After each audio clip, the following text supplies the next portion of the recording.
बार ये परिक्रमा पूरा हो चुके हैं। अब माँ जी क्या कर रहे हैं? फिर से पूजा किस्सा सुना रहे। फिर से माँ जी फिर से किस्सा सुनाने लगी हैं। ऐसे ऐसे एक राजा की थी दो रानी। तो दो रानियां थी। तो पहले वाले रानी के लड़के बच्चे नहीं होते थे। तो लड़के बच्चे नहीं होते थे तो उस राजा ने दूसरी शादी करा ली। तो दूसरी शादी करा ली तो दूसरी शादी कराने के बाद उस रानी के लड़के बच्चे हो गए। तो वो रानी को जब दूसरी रानी आ गई तो वो तो बढ़िया उनके लड़के बच्चे हो गए। तो राजा उनको और अच्छी तरीके से रखने लगे और प्यार करने लगे। और जो दूसरी रानी थी तो उनको ऐसे ही घर से उस रानी ने निकाल दिया। बोले कि तुम हमसे दूर रहो, तुम्हारे लड़के बच्चे नहीं हैं होते हैं तो तुम दूर रहो। तो उसको टूटी फूटी झोपड़ियां दे दी।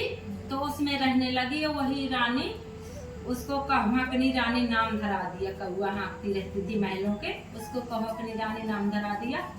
और वही रानी खाना पीना देती थी। तो छोटी वाली रानी तो जो चालन का वो निकलता था, हाँ चालने से चलने के, तो वो ऐसे देती थी उनको खाने के लिए खुदवा से। तो उस दिन थी महालक्ष्मी। तो वो सारी औरतें बढ़िया जा रही थी नहाने, गड़ुआ लेकर पूजा करने।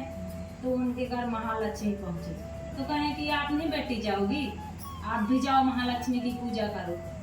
तो वो कहने लगी रानी कि हम क्या माँ जाएंगे, हमारे पास ना अच्छे कपड़े हैं, ना हमारे पास गड़ुआ है, हमारे पास तो लौकी है उस कमंडल है, और ना हमारे पास आटा है, ना शक्कर चीनी, कुछ नहीं है, किसमें पूजा करेंगे, कैसे बनाएंगे पूजने के लिए। तो वो बोली कि तुम डरो नहीं, तुम जाओ बेटी और सब माता लक्ष्मी तुमको देंगी, तुम हमारी बात मानो और जाओ शुचि करने जाओ, गंगा नहाने जाओ, वहीं पर तुमको सब हर चीज मिलेगी। तो कहन की बूढ़ी दुपड़िया बन के गई थी माँ लक्ष्मी। तो कहन की ठीक है माँ, आप कह रही हो तो हम जा रहे हैं। तो कहे कि आप जाओ, जब तुम नहा धोके और जल से बाहर निकलोगी तो तुम अपनी ये फटी हुई साड़ी नहीं ढूंढना, ना ये लौकी ढूंढना, तुमको वहाँ घाट पर सोने का गड़ुआ भरा मिलेगा, तू उसी को उठा लेना और बढ़िया तुम्हारे लिए लहार पटोर, वहीं पर चूना हर चीज रखा मिलेगा, तो उसी को पहन लेना।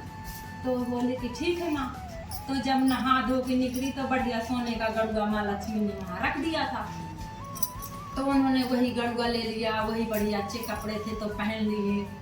और फिर उन्होंने कहा कि जब तुम घर आना तो वो झुपड़िया नहीं देखना, तुम्हारे झुपड़िया के पास सोने के महल तुमको बनने मिलेंगे और खाने पीने का हर सामान रखा मिलेगा। तो कहें कि ठीक है माँ। तो वो जहाँ आई अपनी झुपड़िया में पैर रखा तो बढ़िया कंचन के मकान बन के खड़े हो गए।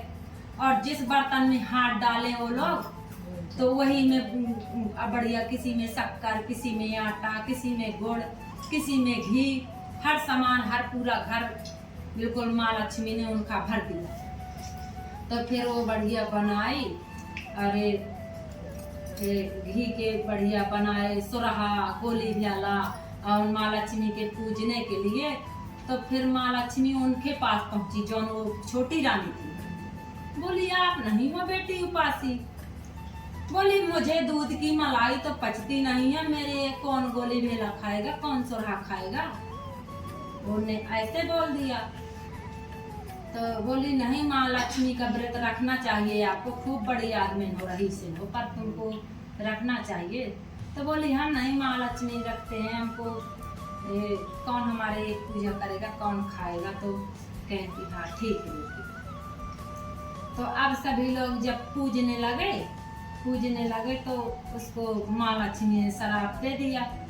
तो छछूंदर बन के और उसके रानी के घर पहुंच गई, फिरने लगी, नर्दा से घुस के पहुंच गई, फिरने लगी। तो वो बोली कि हमारे घर ये कौन आ गया है। तो माँ लक्ष्मी ने कहा कि वही तुम्हारी ये रानी बन गई, उन्होंने माँ लक्ष्मी का अपमान किया, तो उसी वजह से ऐसा हुआ। तो जैसी माँ लक्ष्मी ने उनकी कृपा करी ऐसी सब लोगों को करना। और जितनी आती थी उतनी सुना दी फैमिली। और जय लक्ष्मी माता की। वाह बहुत अच्छा माँ जी, बहुत अच्छी कहानी थी। हाँ कहानी खत्म हो गई। आप लोग के साथ सुने हो और किस्सा कैसी लगेगी तो मेरी बहन बताएगी। किस्सा कैसी लगी है तो कमेंट करके बताना और लाइक भी कर देना, और नए हो चैनल में तो सब्सक्राइब भी कर लेना। मिलते हैं अगले ब्लॉग में। Bye bye. Bye bye.